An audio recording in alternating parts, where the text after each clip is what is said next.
Премиерот Заев ги брои претениците за да си обезбеди двотретинско мнозинство за менување на уставот. Не знаел дали има 80 на своето конто.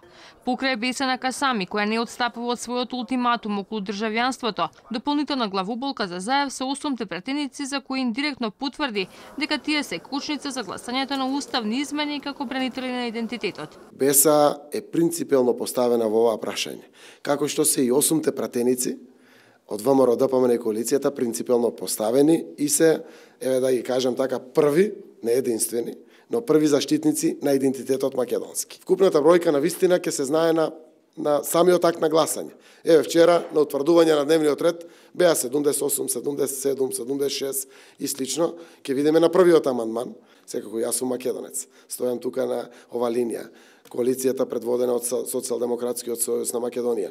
Но убавината на разноликоста внатре во обезбедувањето на двотретинското мнозинство значи будно око од секој аспект.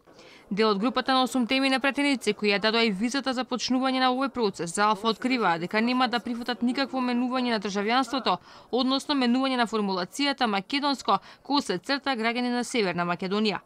Касами дециден без исполнување на нивните барања, нема зелено светло за уставните измени. Условите на Беса се да нема македонско државјанство кај албанците и да нема заштита само за македонската дијаспора, туку заштита на дијаспората на Македонија. Доколку не се исполнат барањата кои ги има Беса, нема да дадат зелено светло на уставните промени. Додека владеачкото мнозинство калкулира како би ја завршиле и оваа финална фаза на менување на уставот, опозицијата најави дека нема да биде дел од сценариото за бришање на Македонија и затоа нема да учествуваат во собраниската седница. Јас, како еден од вас, ќе го користам демократското право, мирно и достоинствено, да протестирам и пркосам за сето она што се случува и ќе се случува денес, но и следните денови во собранието. Бирејќи тоа ни преостанува. Ве повикувам да ни се придружите и да останеме достоинствени, иако сакаат да ни го одзема достоинството.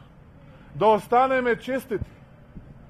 Сепак Заев бил сигурен дека независниот пратеник Панчо Минов ќе гласа за менување на македонскиот устав. Премиерот се уште го крепи оптимизмот дека процесот успешно ќе се завршил, но ако не успел, по кој знае кој пат најави дека ќе бара одговорност во партијата.